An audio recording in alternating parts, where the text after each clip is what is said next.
Welcome to KL TV.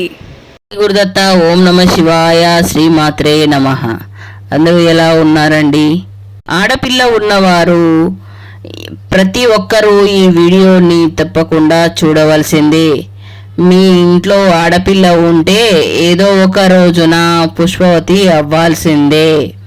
కాబట్టి మీ అమ్మాయి పుష్పవతి అయినప్పుడు ఏ నియమాలు పాటించాలో ముందుగానే మనం ఈ వీడియో నుంచి తెలుసుకుందాము. ఎంతో అవసరము. ఆడపిల్లలు ఏ రోజున పుష్పవతి అయితే మంచిది, పుష్పవతి అయినప్పుడు ఎలాంటి నియమాలు పాటించాలి అనే విషయాల గురించి ఇప్పుడు ఈ వీడియోలో మనం తెలుసుకుందాము. వీడియోలోకి వెళ్ళే ముందు లైక్ చేయండి, షేర్ చేయండి, సబ్స్క్రైబ్ చేయండి. జై గురుదత్త అని రాయండి. మీ అమ్మాయి గనక ఉదయం 5 గంటల నుండి సాయంత్రం వరకు 4 గంటల వరకు పుష్పవతి అయితే ఆ సమయం చాలా శుభ సమయము. అదే ఒకవేళ రాత్రి సమయంలో పుష్పవతి అయితే అశుభ గడియలుగా భావిస్తారు.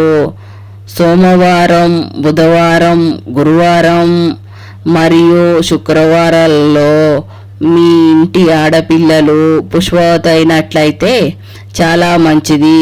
అదే ఒకవేళ ఆదివారం కానీ, మంగళవారం కానీ, శనివారం కానీ ఇంటి ఆడపిల్లలు పుష్పవతి అయినైతే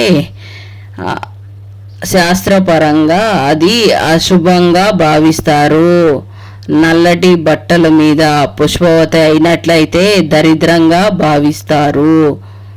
ఎర్రటి వస్త్రాలు కానీ, తెలుపు వస్త్రాలు కానీ పుష్పవతి అయినట్లయితే అది చాలా శుభసూచకమైనది.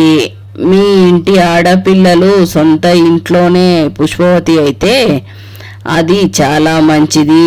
అదే ఒకవేళ బయటికి వెళ్ళినప్పుడు వేరే వాళ్ళ ఇంట్లో కానీ ప్రథమ రోజస్వల అయినప్పుడు అది అశుభంగా పరిగణిస్తారు. మీ ఇంటి ఆడపిల్ల పుష్పవతి అయినట్లయితే మొదటిగా పురుషులకు అసలు చెప్పకూడదు. మీకు దగ్గరలో ఉన్న ముత్తైదుల్ని పిలిచి మొదటగా చెప్పాలి. అశుభ గడియాలలో మొదటిగా అమ్మాయి పుష్పవతి అయినట్లయితే పండితులను సంప్రదించి వారి సూచనల మేరకు శివాలయంలో శాంతి చేయించాలి. అమ్మాయి పుష్పవతి కాగానే అనుభవజ్ఞులైన పండితులను కలిసి పంచాంగం ప్రకారం మీ అమ్మాయి అయిన గడియలకు ఫలితం ఏ విధంగా ఉంటుందో తెలుసుకొని వారిచ్చే శాస్త్ర సంబంధమైన సూచనలను తప్పకుండా పాటించాలి. మగవారికి పుట్టినప్పుడు సమయంతో జాతకం ద్వారా భవిష్యత్ వివరాలు తెలుస్తాయి. కానీ ఆడపిల్లలకు మాత్రమే పుట్టినప్పుడు తెలిసిన విషయాల కంటే పుష్పవతి అయిన సమయంలో తమ భవిష్యత్తు అనేది సంపూర్ణంగా తెలుస్తుంది. అందుకే పండితులను సంప్రదించిన తర్వాత శుభముహూర్తం కనుక్కున్నాక ఏ సమయంలో అమ్మాయిని కూర్చోబెట్టాలో తెలుసుకోవాలి. వర్జం లేకుండా మంచి సమయం చూసి అమ్మాయిని నేలపైన కూర్చోబెట్టాలి. అమ్మాయిని కూర్చోబెట్టేటప్పుడు ముందుగా ఇల్లంతా శుభ్రం చేసి నేలపైన ఒక చాప వేసి ఆ చాప మీద ఎండిగడ్డి కానీ, పచ్చటి తాటాకులు కానీ, కొబ్బరి ఆకులు కానీ వేయాలి. చాప మీద కొబ్బరి ఆకులు వేసేటప్పుడు తప్పకుండా 5గురిని ముత్తైదులు కలిసి వేయాలి. ఈ ఆకుల మీద తెలుపు రంగు దుప్పటి కానీ, తెలుపు రంగు చీర కానీ వేయాలి. తర్వాత ఆ 5 ముత్తైదులు కలిసి కొబ్బరి ఆకుల చివరన 4 వైపున కొబ్బరి చిప్పలు పెట్టి అందులో నానబెట్టిన శనగలు, అక్షంతలు, పువ్వులు వేయాలి. ఆ తర్వాత కొబ్బరి ఆకులతోటి చిన్న బొమ్మలాగా చెయ్యాలి. ఆ బొమ్మని తయారు చేసి ఆ బొమ్మకి చీర కట్టి బొట్టు పెట్టి పుష్పవతి అయిన ఆ అమ్మాయి చేతిలో పెట్టాలి. పుష్పవతి అయిన అమ్మాయికి పొడుగు బొట్టు పెట్టాలి. గుండ్రంగా ఉన్న బొట్టు మాత్రం అస్సలు పెట్టకూడదు. పుష్పవతి అయిన ముఖానికి నిండుగా పసుపు రాయాలి. అలాగే కాళ్ళకు కూడా పసుపు రాసి పారాని పెట్టాలి. తర్వాత పుష్పవతి అయిన అమ్మాయికి తెలుపు రంగు ఓని కట్టి తర్వాత కొబ్బరి ఆకుల మీద ఆ అమ్మాయిని కూర్చోబెట్టాలి. ఆ అమ్మాయిని కూర్చోబెట్టేటప్పుడు తప్పకుండా 5 ముత్తైదులు కలిసి కూర్చోబెట్టి అమ్మాయి తలపైన అక్షంతలు వేయాలి. పుష్పవతి అయిన అమ్మాయిని కూర్చోబెట్టినప్పుడు తూర్పు దశలోనే కూర్చోబెట్టాలి. అమ్మాయిని కూర్చోబెట్టిన తర్వాత కొబ్బరి ఆకుల మీద 5 చిమ్మిరి లడ్డూలను వేయాలి.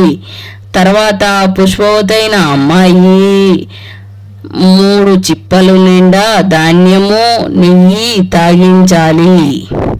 3 చిమ్మిరి లడ్డుల్ని తినిపించాలి. ఆ తర్వాత ఇంటికి వచ్చిన ముత్తైదులు అందరికీ ఆ అమ్మాయికి హారతి ఇచ్చి కుంకుమ బొట్టు పెట్టి అక్షంతలు వేయాలి. అమ్మాయికి హారతి ఇచ్చేటప్పుడు మంగళకరమైన పాటలు పాడాలి. చివరికి ముత్తైదులుగా తాంబూలం ఇచ్చి పంపించాలి. పుష్పవతి అయిన మొదటి 3 రోజులు మాత్రము పులగం వండి పెట్టాలి. పులగం ఎలా వండాలి అంటే బియ్యంలో పెసరపప్పు వేసి వండాలి. ఒక మూకుల్లో విస్తరాకు ఉంచి ఆ అన్నాన్ని అమ్మాయికి పెట్టాలి. ఆ అన్నంలోని బెల్లం ముక్క కానీ పంచదారతో కానీ తినాలి. బెల్లంతో కానీ చక్కెరతో కానీ తినాలి. వేరే పదార్థాలతోటి అసలే తినకూడదు. తరిగిన పదార్థాలు అసలే తినకూడదు. పుష్పవతి అయిన అమ్మాయి పుల్లలు తుంచడము ఏవైనా గిల్లడం చేయకూడదు. అరటి పండును మాత్రం అస్సలు తినకూడదు. పుష్పవతి అయిన 3 నెలల వరకు అరటి పండుని తినకూడదు. ఆడపిల్ల పుష్పవతి అయినప్పుడు బట్టలు మార్చుకోకూడదు. అవే బట్టలతోటి 3 రోజులు నేలపైన కూర్చోవాలి. ఎవరిని తాకకుండా జాగ్రత్తగా ఉండాలి. మొదటి 3 రోజులు పుష్పవతి అయిన అమ్మాయి కాటుక అస్సలు పెట్టుకోకూడదు. అస్సలే స్నానం చేయించకూడదు. పగటి పూట నిద్రపోకూడదు. నేలపైన గీతలు గీయకూడదు. మొదటి 3 రోజులు సాయంత్రం హారతి ఇచ్చిన తర్వాత చిమ్మిరి లడ్డుని తినిపించాలి. ఇంకా తినకూడని పదార్థాలకు వస్తే వంకాయ, గోంగూర, తరిగిన ఆహార పదార్థాలు, అరిస, జున్ను తినకూడదు. అలాగే ఆవు పాలు, పెరుగు, మజ్జిగ అవన్నీ ఉపయోగించరాదు. చిమ్మిని ముద్దలు, స్వీట్లు తినవచ్చు. పరమాన్నం తినవచ్చు. కారంగా ఉండే పదార్థాలు అస్సలు పెట్టకూడదు. అమ్మాయి పుష్పవతి అయినప్పుడు చిమ్మిరి లడ్డులని ఎంతమందికి దానం చేస్తే అంత మంచిది. ఏదైనా గుడి ముంగట ఉన్న చిమ్మిరి లడ్డులని పంచవచ్చు. వరుస స్నానాలు ఎలా చేయించాలి అంటే 5, 7, 9 లేదా 11 స్నానాలు చేయించాలి. ముత్తైదులు 5 ముత్తైదులు వచ్చి అమ్మాయికి స్నానం చేయించాలి.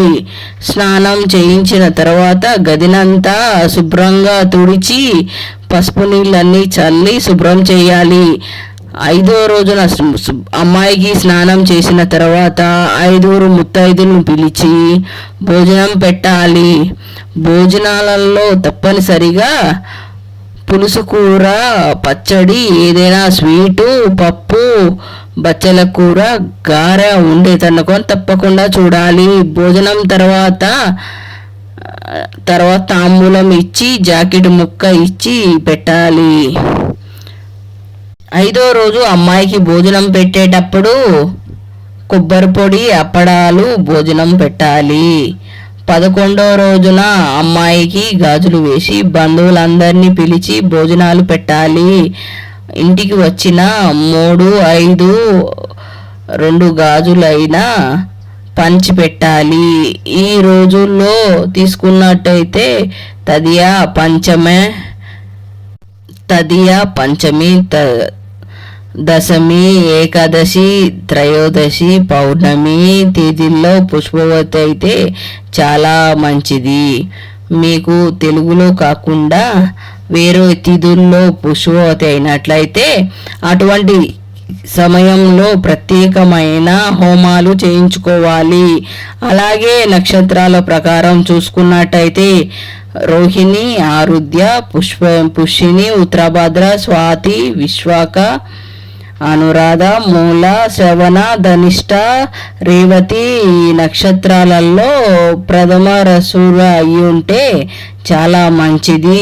అలాగే వస్త్రాన్ని బట్టి కూడా ఫలితం ఉంటుంది. మొదటిసారి పుష్పవతి అయినట్లయితే అది చాలా మంచిది. అలాగే సూర్యగ్రహణం ఉన్నప్పుడు, చంద్రగ్రహణం ఉన్నప్పుడు కానీ, సంక్రమం కానీ ఉన్నప్పుడు కానీ, దుర్ముహూర్తం ఉన్నప్పుడు, ప్రథమ రజస్వలమైనప్పుడు సంబంధించిన శాంతి చేయించుకోవాలి. మొదటిసారి పుష్పవతి అయినప్పుడు, రెండోసారి నెలసరి వచ్చేటప్పుడు ఊరి పొలిమేర దాటకూడదు. ఒకవేళ మంచి రోజు కాకపోయినా వేద పండితుల సూచనకు శాంతి పూజలు, కర్మలు చేస్తే సరిపోతుంది. తద్వారా మీ అమ్మాయికి అంత శుభమే జరుగుతుంది. ఈ వీడియో కనుక మీకు నచ్చినట్టయితే ప్లీజ్ లైక్ చేయండి, షేర్ చేయండి, సబ్స్క్రైబ్ చేయండి. జై గురుదత్త. ఓం నమః శివాయ. శ్రీమాత్రే నమః. If you like this video, please like, share, subscribe.